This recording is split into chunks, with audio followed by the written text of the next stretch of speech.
السلام علیکم ورحمۃ اللہ وبرکاتہ۔ میری بات سنو، چاہے تم لڑکی ہو چاہے تم لڑکے ہو، پورے غور و فکر سے اور دل سے اور پوری سننا۔ تمہارے دل میں بھی گلے شکوے ہیں نا کہ کوئی نہیں ہے تمہارا؟ کسے بتاؤں اپنے دل کے راز؟ یہ دنیا میرے ساتھ ایسا کیوں کر رہی ہے؟ یہ لوگ میرے ساتھ ایسا کیوں کر رہے ہیں؟ اور میں خود بھی کچھ کر کیوں نہیں پا رہا؟ آخر میں ایسا کیوں؟ جب انسان دنیا کی زندگی کو ہی سب کچھ سمجھ لیتا ہے نا، تو واللہ ہی وہ اس سٹیج پر چلا جاتا ہے کہ دنیا کی زندگی اسے سمجھ نہیں آتی۔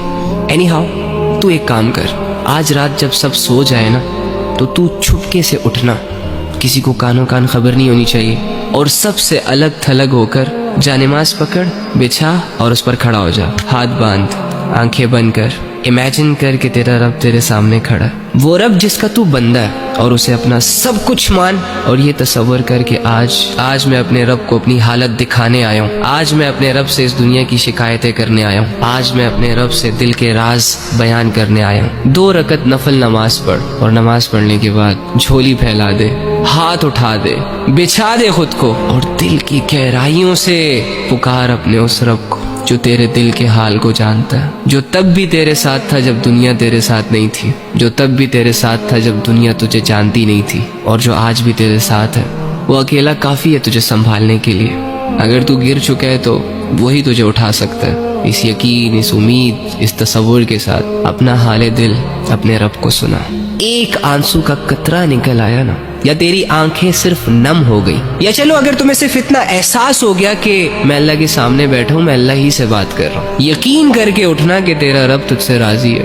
اللہ کے سامنے کھڑے وہی ہوتے ہیں جن کو اللہ کی ضرورت ہوتی ہے۔ تو اللہ کے بندو، آپ کے مسئلے کس نے حل کرنے ہیں؟ عاملوں نے؟ کالے جادو والوں نے؟ کس نے کرنے آپ کے مسئلے حل؟ اللہ نے کرنے ہیں نا۔ تو اللہ کہاں ہے؟ ایکچولی میں آئی ڈونٹ نو وائی ہمارا یہ مائنڈ سیٹ بنا ہوا ہے کہ اللہ کچھ اسپیسیفک جگہوں میں پایا جاتا ہے، اور اللہ رب العزت کی جو مغفرت کے فیصلے ہوتے ہیں وہ نیک لوگوں کے لیے ہوتے ہیں، یا اللہ رب العزت جن لوگوں کی دعائیں قبول کرتا ہے وہ بہت نیک ہوتے ہیں، لمبے لمبے سجدے اور پاک صاف رہنے والے ہوتے ہیں۔ ہاں ٹھیک ہے، ان کا اپنا درجہ ہے، لیکن اس کا یہ مطلب بھی تو نہیں ہے نا کہ ایک عام انسان اللہ تک پہنچ نہ سکے، ایک عام انسان اپنے دل کی بات اللہ کو نہ کہہ سکے اور اللہ رب العزت کو اپنی طرف متوجہ نہ کر سکے۔ وہ کہتے ہیں کہ کوئی کعبے سے خالی ہاتھ لوٹ آیا تو کوئی گھر بیٹھے خدا کو پا گیا۔